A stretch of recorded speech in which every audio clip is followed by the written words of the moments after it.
¿Cómo están? Muy buenas tardes. Ya comenzamos a acompañarnos en este nuevo capítulo de Mineduc al aire, que es una instancia de conversación. Vamos a tener varios expertos durante todos los jueves a las 5:30 de la tarde para poder responder las preguntas que ustedes en su casa se estén realizando, particularmente con esta situación de la pandemia, porque a todos nos ha cambiado el día a día, nos ha cambiado nuestra rutina, y por eso es muy importante poder tener esta comunicación con los expertos para que nos puedan ir ayudando con algunos tips para hacer frente a esta situación. Los invitamos que también a través de nuestro Facebook nos vayan mandando sus saludos, pero lo más importante también que nos vayan mandando preguntas para que todos ustedes que tengan alguna duda la puedan responder también junto a nuestros expertos. Y bueno, algo estamos súper claros, que el encierro ha generado cambios de ánimo, de humor, las rutinas han ido cambiando, ya no podemos salir cada vez que nosotros queremos, y los niños también se han visto afectados por esta situación. Muchos de ellos no entienden qué está pasando, empiezan a echar de menos a sus abuelos, a sus amigos, a los niños, a los compañeros de jardín, por ejemplo, y eso también es bastante difícil poder explicarlo, y esto también genera muchas veces algunos síntomas en los niños. Queremos abordar en este sentido cómo poder contenerlos de mejor manera y cómo generar este desarrollo en la crianza. Y para abordar este punto de vista emocional, estamos junto a Andrea Cardemila, ella es psicóloga, magíster de la Universidad Adolfo Ibáñez, autora de libros del apego seguro, cómo relacionarte con tu hijo a partir de los 2 años, separarse con niños pequeños, cómo seguir nutriendo la ruptura, y vitaminas, son algunos de sus libros, además de cuentos que están disponibles en nuestra página de educación parvularia. Estamos con Andrea Cardemil. ¿Cómo estás, Andrea? Muy buenas tardes. Hola, Sebastián. Feliz de estar acá. Me Bueno, encanta, me encanta el programa que están haciendo. Bueno, nos hemos dado cuenta que se ha ido generando este cambio en las rutinas que hemos tenido durante ya aproximadamente, bueno, desde marzo. ¿Cómo esto está afectando finalmente a los niños? Bueno, los está afectando de manera significativa, porque como bien decías tú al principio, es un cambio de vida, ¿cierto? Es un cambio de rutina, es dejar de ir al jardín, dejar de ver personas. Entonces, esto va más allá del coronavirus. Y lo que se está viendo es que los niños están ansiosos, ya están con más apetito, con muchos miedos, estar solo en una pieza, ya con necesidad de estar más apegados a los papás, están más demandantes, ¿ya? Ujú. El 70% de los niños están más demandantes, así que para que los papás que están escuchando puedan ver que es normal que su hijo quiera estar más cerca de ellos y esté demandando más su atención, porque al estar más ansioso, ¿cierto? Con todo lo que está pasando, estar cerca de ellos les da seguridad. Y otro que están presentando es que están más sensibles, que están con dificultades del sueño, más desobedientes y más hiperactivos. Estos son los síntomas más frecuentes, ¿ya? ¿Qué pasa en los niños? Claro, uno ve en los que puede verbalizar, muchas veces pueden sentir esa necesidad de poder decir lo que les está pasando, pero en los casos más chiquititos, cuando son más niños, cuando están en los 3 años, 2 años, que no pueden verbalizar muy bien, ¿dónde o en qué partes hay que fijarse finalmente respecto a que hay algún cambio o se le está generando cierto grado de ansiedad? Sí, bueno, ahí, mira, comentarte que, claro, los niños menores de 4 tienen más dificultad de poder expresar lo que les pasa, pero los niños grandes también. No es como hasta los 8 que realmente logran como poder poner en palabras lo que les pasa. Entonces, aquí el primer consejo es estar muy atento a las señales no verbales de los niños, ¿ya? Porque justamente lo que necesitan es que nosotros seamos una suerte de espejo. Entonces nosotros nos damos cuenta que algo les pasa, conectamos con eso y se lo ponemos en palabras. Entonces les decimos, por tu carita te veo preocupado o quedaste triste después de hablar con el abuelo. ¿Te fijas? Entonces yo hago el ejercicio de poner en palabras, porque al hacer eso el niño toma conciencia de, sí, esto que estoy sintiendo se llama pena y yo así lo ayudo a entender lo que le pasa. Ese paso es clave, ¿ya? ¿Cómo, cómo Entonces, empezamos a, ¿Cómo empezamos a distinguir eso, la emoción? Tengo pena, es lo mismo que tristeza, cuando estoy contento es lo mismo que cuando yo me río. ¿Cómo empezamos a que ellos empiecen a distinguir estas emociones? muy buena tu pregunta, muy interesante. A ver, La distinción de las emociones es algo que los niños van desarrollando en la medida que van experimentando y van recibiendo este feedback, ¿cierto?, por parte de sus cuidadores, pero también en función del desarrollo cognitivo, ¿ya? Por tanto, y por eso que creo que es tan buena tu pregunta, con niños pequeños hay que ser simples. Por ejemplo, un niño de 4 años, tú le hablas de angustia y no entiende. Claro. Entonces, a mí conviene simplificar y hablarle de miedo. Pena, miedo, rabia, alegría. Porque no me sirve de mucho hablar de una emoción de pronto muy compleja con un niño pequeño porque no le va a hacer sentido. Y con niños más grandes, sobre todo después de 7, podemos ir ampliando más el vocabulario, podemos ir incluyendo nostálgico, ¿cierto? O angustia, miedo, podemos ir ampliando entonces el vocabulario. Y al Oye, hacer eso, estamos ayudando a que ellos lo vayan ampliando, pero con los niños pequeños yo recomiendo ser súper simple, pero la idea es ayudarlos a entender lo que están sintiendo. estamos conversando con Andrea Cardemil, psicóloga, respecto a la contención emocional y la crianza en cuarentena. Dice Martínez, ya nos están enviando algunos saludos desde Ayacucho, desde Osorno también nos están escribiendo. Invitamos a que ustedes también nos hagan sus preguntas para que le podamos realizar a Andrea. Constanza Molino también desde Panimávida. Andrea, te quería preguntar respecto a lo que la sobrecarga de información que muchas veces los tienen los niños hoy en día con las noticias, se están empezando a familiarizar con ciertos conceptos, por ejemplo, crisis, enfermedad, muerte. ¿Cómo les empieza a afectar esto también? Bueno, de muchas maneras, partiendo por que los papás entiendan que la información es un arma de doble filo. Si la usamos bien, contenemos porque ayudamos que el niño entienda lo que ocurre y pueda predecir, pero si la usamos mal o le damos exceso de información, generamos lo opuesto, ¿cierto? Que se angustie. Así que en ese sentido, el primer llamado es que los padres cuiden la información, sean un verdadero filtro de lo que pasa al niño. Los niños no están preparados para ver noticias, ¿ya? Los niños también a veces están jugando y uno está conversando por teléfono con alguien y uno cree que los niños no están escuchando y sí lo están. Entonces, el primer mensaje es ese: cuidemos la información que le llega a nuestros niños, ¿sí? Ahora, como dices tú, la palabra crisis, la palabra enfermedad, la palabra muerte son palabras que están dando vuelta, que están en nuestro vocabulario de manera más frecuente y hay que tener cuidado con eso. Bueno, va a depender de la edad. Voy a referirme primero a los más pequeñitos, ¿ya? ¿Ya?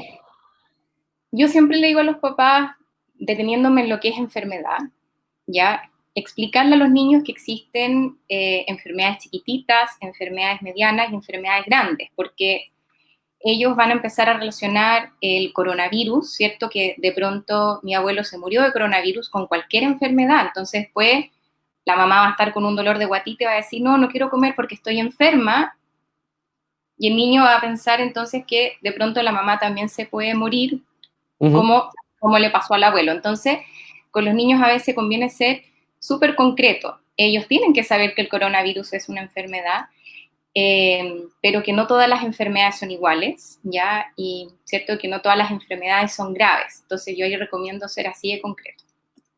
Ahora, Los niños más grandes ajá. manejan más información, entienden mejor y con ellos uno no necesita como ser tan concreto. Ahora, con el tema de la muerte, que es algo distinto, la verdad que nos te ha pasado a ti que es como un poco tema tabú y uno dice como Sí. no sé hasta qué punto, ¿cierto? Hablarlo con los niños. Y la verdad que independiente de la situación en la que estamos viviendo, lo que se aconseja es desde pequeño poder tener un acercamiento a la muerte como algo parte de la vida, ¿ya? Como algo que ocurre. Ahora, dependiendo de la edad del niño, es lo que va a lograr entender. Entonces ahí uno va trabajando el tema de la muerte, explicándole para que el niño pueda ir como asimilándose con el concepto. Andrea, de José Alejandro nos está preguntando, ¿la dificultad del sueño también afecta a los bebés? ¿Y es algo que se ha visto común durante este último tiempo, el tema del insomnio? Sí, de las alteraciones del sueño que están presentes, mira, el 60% de los niños están presentando alteraciones del sueño y la dificultad que está liderando es justamente el insomnio, es decir, el poder conciliar el sueño. Y los bebés también se pueden ver afectados, las razones son súper variadas. En primer lugar, menores niveles de actividad. Los niños no están yendo al jardín, no están yendo a la plaza, ¿cierto? Están menos cansados. Segundo, hay muchos niños que no están expuestos a la luz del sol, ¿cierto? El estar en un departamento de pronto todo el día con el mismo nivel de luz, eso también afecta nuestra fisiología. La ansiedad, cuando estamos en modo alerta, también nos cuesta más dormirnos.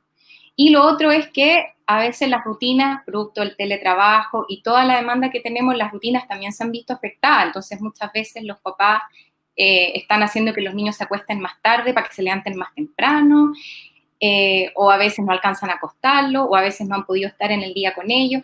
Entonces, si te fijas, hay varias razones que nos permiten ver que el sueño se ve afectado, ¿ya? Todas las edades. ¿Cómo podemos trabajar eso para ir regulando el sueño, o al menos para poder incentivarlos que a cierta hora se tienen que ir a acostar? Sí. Bueno, yo creo que la pregunta que hace José Alejandro es súper buena porque justamente un niño que no duerme bien es un niño que está más irritable. Entonces se nos genera como un círculo vicioso porque además de todos los estresores que estamos viviendo, el niño que no duerme bien está más sensible. Por lo tanto, el sueño es una de las cosas que más tenemos que cuidar. Yo aquí puedo dar 4 consejos. El primero es una rutina que nos ayude justamente a que el niño pueda dormir. Y esto significa 2 cosas. Que la rutina sea coherente en lo que nosotros queremos que el niño logre. Por ejemplo, la rutina tiene que tener momentos en que yo juego, momentos en que me alimento, momentos en que descanso. Si yo, un niño pequeño, por ejemplo, lo baño a las 6, después se pone a jugar, después come a las 7, después vuelta a jugar, va a ser muy difícil después contarle un cuento y que se duerma. Ahí nada de la rutina me está marcando el fin del día y como el fin del tramo juego y el comienzo del tramo descanso. Entonces ahí una buena rutina podría ser yo como y después de comer ya no vuelvo a jugar. Después me baño, pijama, cuento. Entonces si tú te fijas, hay un orden que me lleva a dormir, que me lleva a que mis niveles de actividad vayan bajando. Y además, se recomienda que este orden sea coherente con la luz del día. Claro. ¿Cierto? Porque con los niños pequeños, sobre todo, a las 7 oscurece, y si uno no comienza con este proceso, y ellos siguen y siguen, eso también es contradictorio. El otro consejo es ayudarlos con actividad, que jueguen, ya que corran. Los niños pequeños de pronto no pueden hacer una clase de deporte, pero uno los puede, ¿cierto?, jugar a perseguir, eso sirve mucho. Usar hartos aspectos sensoriales, ir bajando la luz, cantarles, el masaje, música. Yo he visto que ha ayudado a muchos niños, incluso olores, todo eso puede ayudar. Y lo último, que es muy importante, es que se sientan seguros. Y aquí te quería preguntar... Muchos papás me dicen como, es que yo quiero que se duerma solo. ¿Te fijas? Y los niños, el momento de mayor vulnerabilidad es ese, justamente, el momento de quedarse dormido. Y necesitan que los apapachemos, sobre todo con lo que estamos viviendo hoy, lo necesitan más. Y los papás de pronto no les están dando esa seguridad porque quieren que se duerman solos, ¿ya? Entonces, eso es clave, ¿ya? ¿Y qué hacemos con el punto del sobreapego? Porque me imagino que muchos niños durante este tiempo que han visto a los papás en la casa dicen, bueno, ahora aprovechemos, los tenemos encima, no nos dejan trabajar, papá, todo el día, mamá, no nos dejan tranquilos, o sea, nos abrazan. ¿Qué hacemos con eso? Sí, bueno, a ver, lo primero es que de pronto hay una confusión con la palabra de lo que es el apego y con el sobreapego. A ver, que el apego es tan simple como la necesidad de contención ante el estrés, ¿ya? Entonces, cuando yo estoy estresado, yo necesito estar cerca de la persona que me da seguridad, ¿ya? Ese es el apego. Entonces, ¿qué ocurre? Que lo más normal es que los niños quieran estar cerca de sus papás si están viviendo cambios, periodos de incertidumbre o si están ansiosos, porque obviamente que al estar más estresados necesitan estar más pegados a los papás para sentirse seguros. ¿Y qué es lo que ocurre ahí?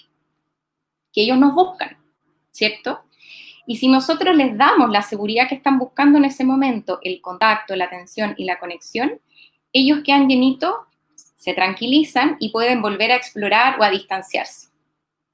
Entonces, al final, Perfecto. ese pegoteo, que se puede confundir como sobreapego, es justamente lo que los va a ayudar a sentirse tranquilos y poder retomar la distancia. Si yo estoy así, ¿cierto? Tratando de que no estén encima mío y tratando de que sean autónomos, no estoy satisfaciendo esa necesidad de protección y lo que va a ocurrir es que el estrés va a aumentar y también la demanda y van a empezar a buscar nuestra atención de manera disruptiva. Entonces hay que tener cuidado ahí porque yo Claro. le puse el nombre como el círculo vicioso de la cuarentena, porque Ajá. también los papás estamos trabajando, entonces también cuesta poder apapacharlo y estar con ellos cada vez que nos piden. Sí, po. Entonces, ahí eso ha sido súper complicado en estos tiempos. Estamos conversando con Andrea Cardemil, ella es psicóloga, magíster de la Universidad Adolfo Ibáñez, respecto a la contención emocional, bien digo, y crianza en cuarentena. Constanza quizás nos pregunta, ¿cómo trabajar la motivación en los más pequeñitos acerca de las actividades del colegio?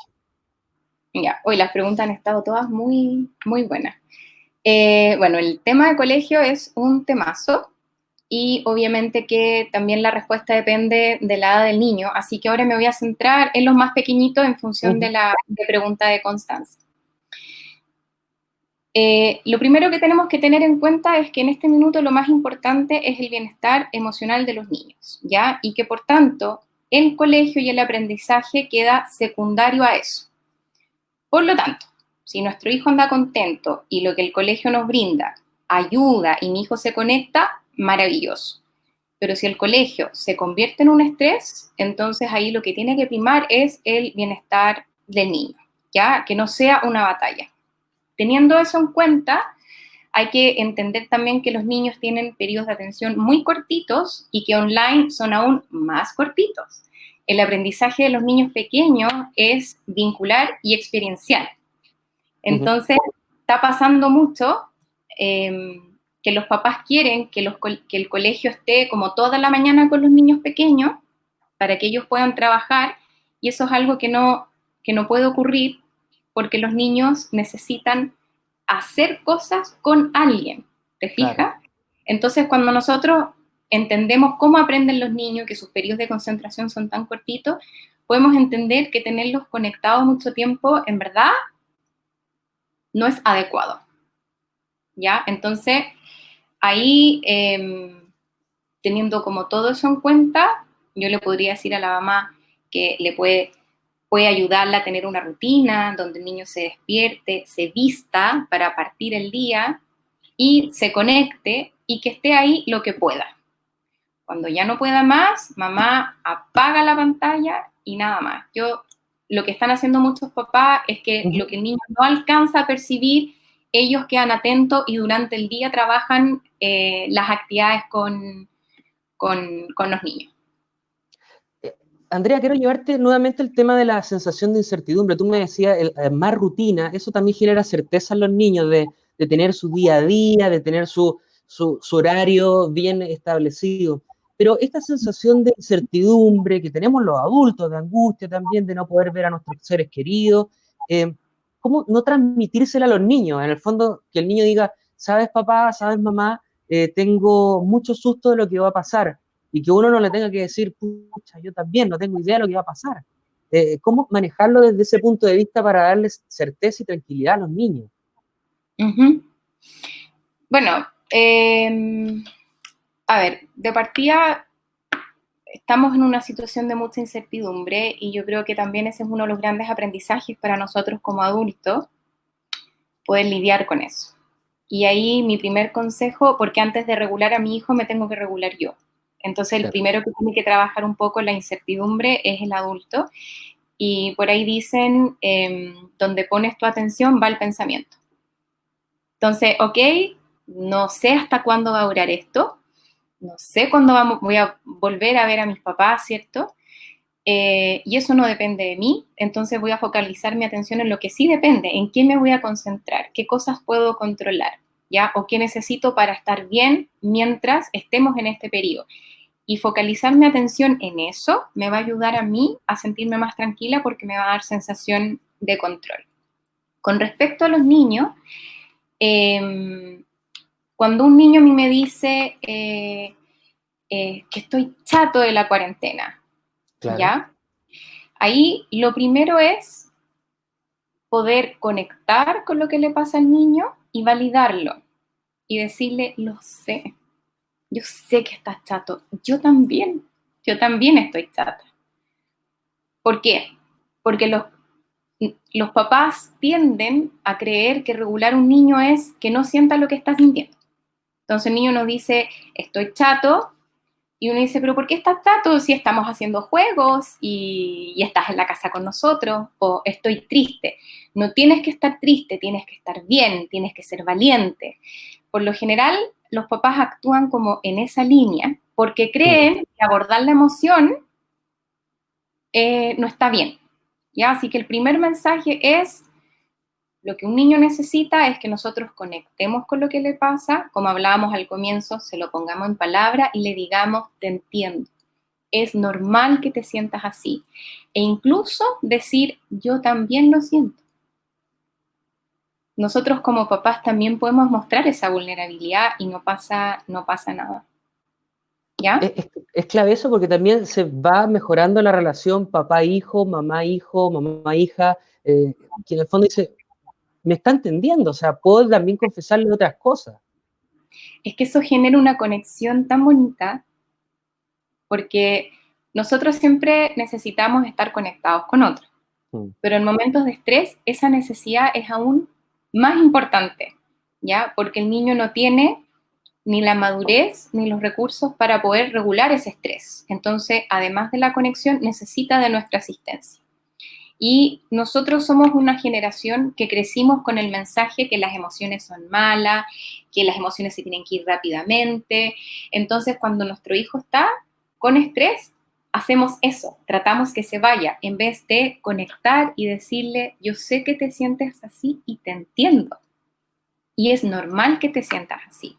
Y ahí, como para seguir con lo que es el proceso de regulación, cuando yo estoy tranquilo, conecto con lo que le pasa a mi hijo y se lo pongo en palabra y lo valido, va a depender de la intensidad de la emoción como sigo. Si es una emoción chiquitita, es tan mágico conectar que nuestro hijo se va a sentir entendido y va a seguir con lo que esté haciendo. Si la emoción es más intensa, va a necesitar expresarla y ahí la invitación es que los papás podamos darle ese espacio. Si nuestro hijo necesita llorar, digámosle, llora todo lo que quieras, saca esa penita que te va a hacer bien y poder darle ese espacio. Si tiene rabia, ¿cierto? Y quiere pataletear, darle ese espacio, porque además no se va a calmar sin antes descargar el malestar que está sintiendo, ¿ya?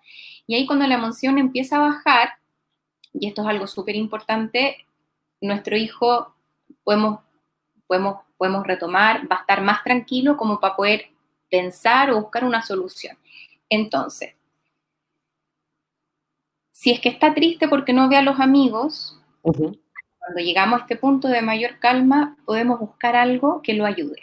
¿Qué podemos hacer?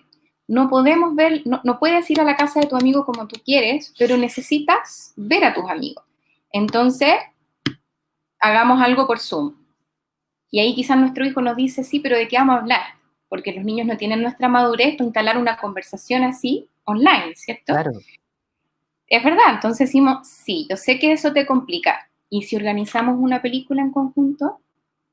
Y que vean una película juntos, ¿cachai? Y ahí, cuando la emoción bajó, ¿cierto? Yo, como para ir recapitulando, conecté, puse en palabras, validé, le di el espacio, la emoción bajó y yo llego a la resolución de conflicto. ¿Te fijas? Perfecto. Que es muy distinto a decirle, pero no estés triste, si está todo bien, o tienes que ser valiente, o no des problema. Espero que los papás estén tomando nota de esto, porque la verdad que están muy buenos los tips. Estamos conversando con Andrea Cardemil, psicóloga, y Constanza Molina nos pregunta, soy profesora jefe de un octavo básico, ¿y cómo contener a estudiantes ya de 13, 14 años? Están entrando en una etapa que incluso es compleja, autodescubrimiento, de sentirse también un poco más independiente, en esto que se conoce como la adolescencia. ¿Cómo abordarlo en ese sentido? Porque también estos jóvenes muchas veces se van, como decimos popularmente, se van para adentro. Sí.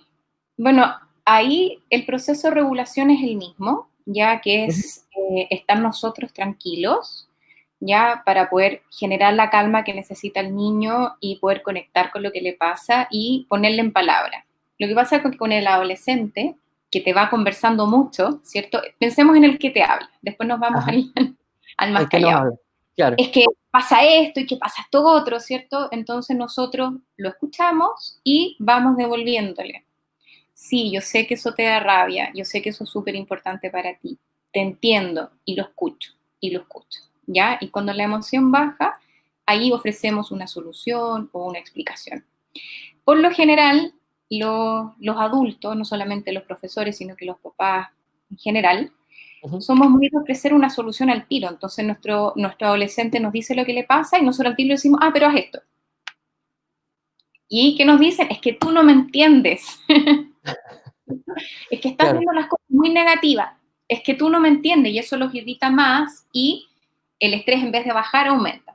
Entonces, cuando nosotros nos damos el espacio de escuchar y hacer este ejercicio de ir devolviéndole, ¿ya? Se sienten entendidos y cuando la emoción baja es ahí que yo puedo dar la solución, es ahí que yo lo puedo ayudar a flexibilizar, a ver el punto de otra persona o lo que sea que yo necesite hacer, ¿ya?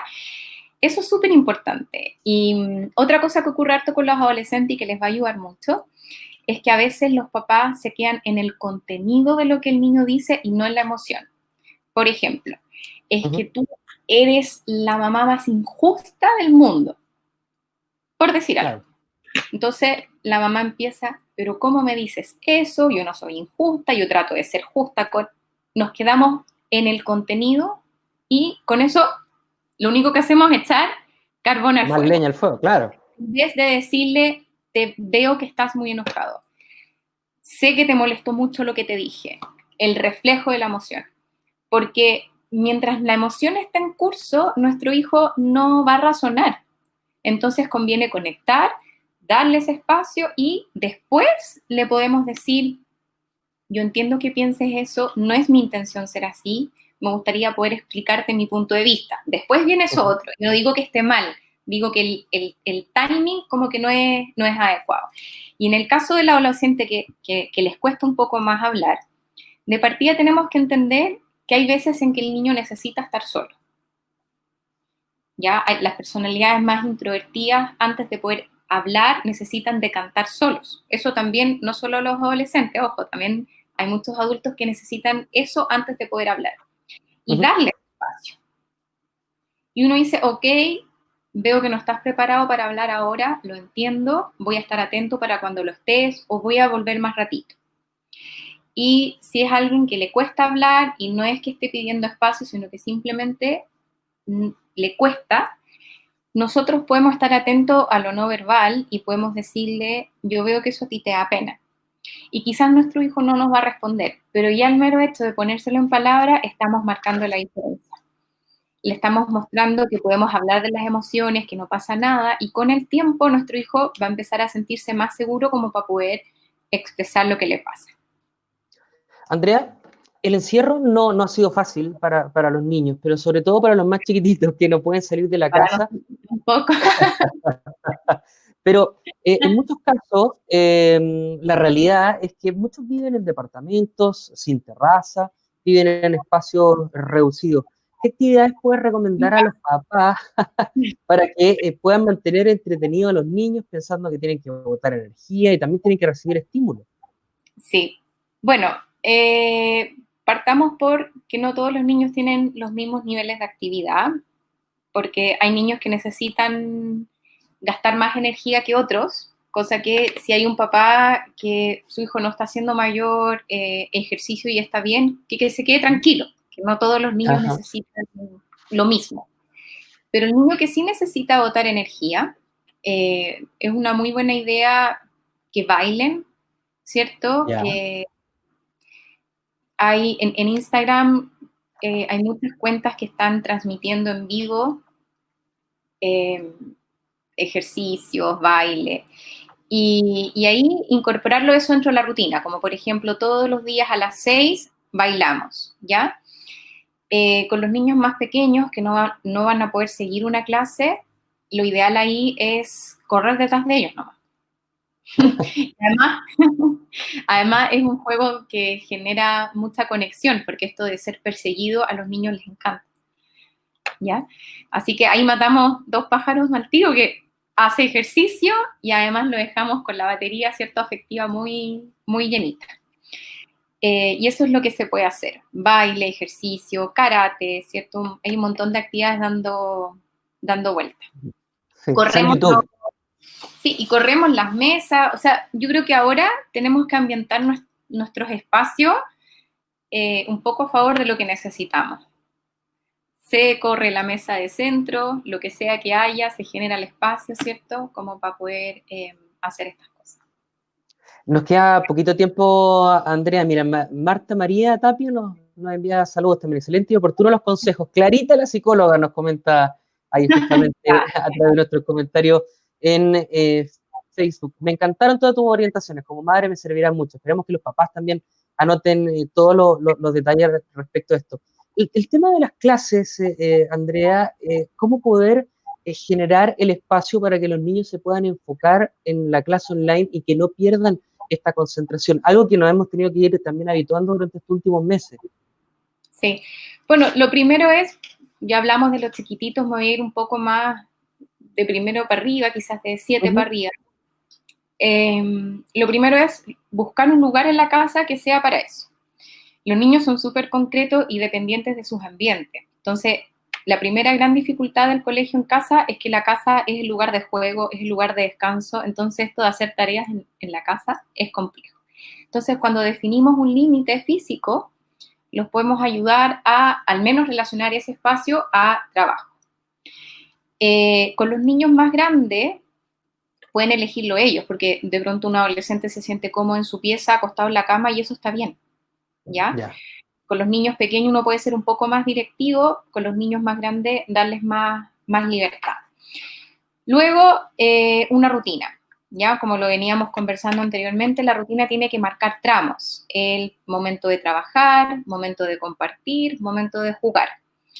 Si las clases no son online, es decir, que el colegio manda guías y el niño ve cuando las hace, si yo no tengo una rutina, hacer las tareas va a ser una batalla permanentemente, porque siempre lo puedo chutear. No, más rato, no, más rato, no, más rato. En cambio, cuando tengo un tramo destinado y yo digo, en la mañana es colegio y después jugamos, es más fácil que el niño cumpla, ¿sí? Ayudarlos. ¿Qué es lo que tienes hoy? ¿Con qué vas a partir? ¿Ya? Si nuestro niño está desmotivado, de pronto decirle, mira, parte con lo que más te motive y no importa si no alcanzas a hacer todo. Y si nuestro hijo de frentón está súper desganado, nosotros nos vamos a acordar que la prioridad es el bienestar emocional y no el aprendizaje, y por tanto le vamos a decir, ¿sabes qué? Te veo cansado, estás triste, hoy día no vamos a hacer colegio y no pasa nada, ¿ya? Porque el colegio no puede ser un estresor en estos momentos, 1, y 2, porque un niño estresado tampoco aprende, así que tampoco es Claro. buen negocio la presión. Andrea, Y estas cosas nos pueden ayudar. Andrea, sí, quería preguntarte respecto al tema de la tecnología, el uso de los celulares, por ejemplo. Los niños también se han metido mucho en el tema de los celulares y los papás también le han pasado el celular, sobre todo ahora, para que se puedan entretener jugando. ¿Cuánto es lo recomendable que estén los niños con el contacto de este tipo de tablets, celulares, el mismo computador? Depende de la edad, depende de Ujú. la edad, la cantidad de tiempo.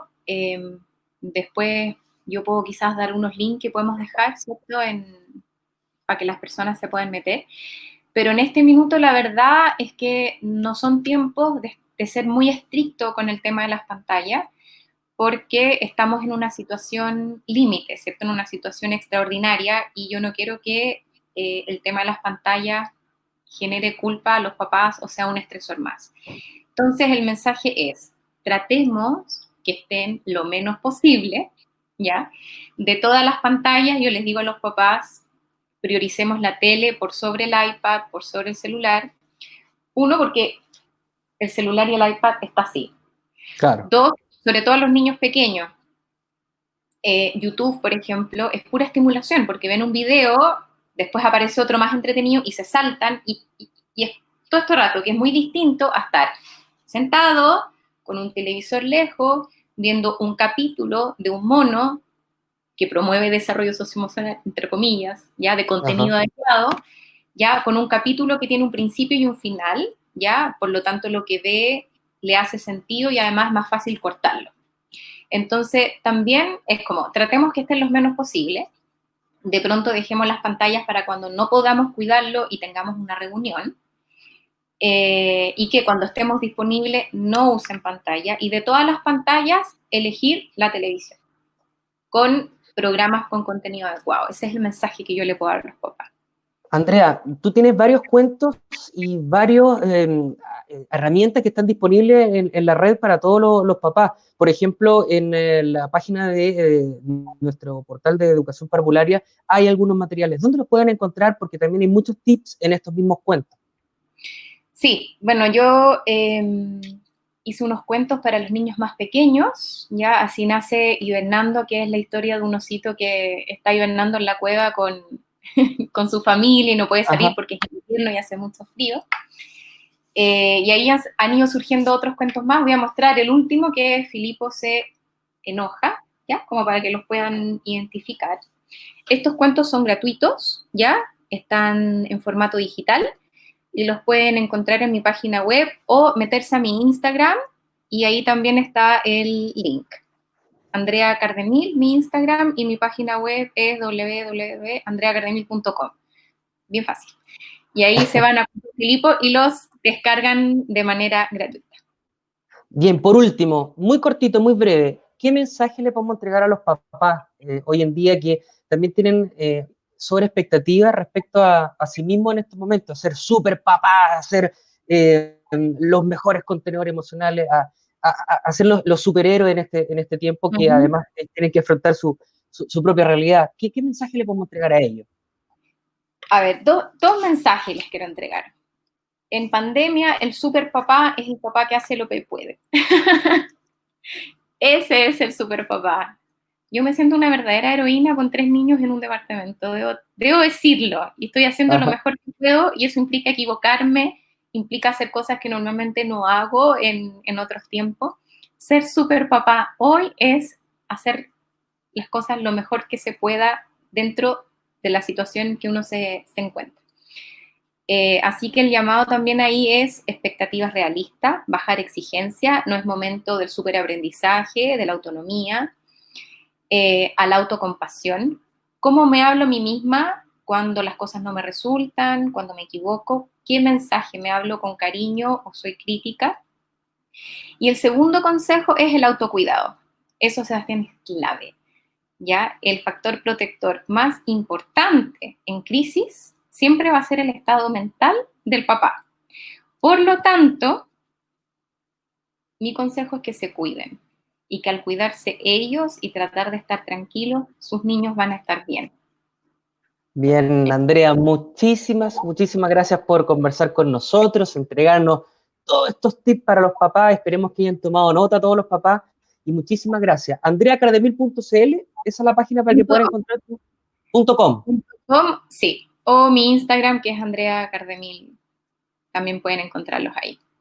Bien, Andrea, muchísimas gracias por conversar con nosotros. Muchísimas gracias también a todos los que nos están viendo a través de nuestra plataforma de Facebook y que nos han entregado sus comentarios. Han sido muy cariñosos también con los saludos, así que los invitamos a que el próximo jueves se conecten nuevamente con nosotros a la misma hora, a las 5:30, porque queremos hacer esto de manera habitual, de poder entregarles tips, herramientas durante este tiempo de pandemia y cómo poder enfrentar de mejor manera el trabajo socioemocional de los niños, el tema del aprendizaje que es tan importante. Si llegó tarde al Facebook Live, no se preocupe porque en la página del Mineduc del Facebook, ahí también está, va a quedar este link para que usted lo pueda revisar en completo. Así que, Andrea, muchísimas gracias y nos veremos en otra oportunidad. Que esté muy bien. Chao, Sebastián. Chao a todos. Chao, chao.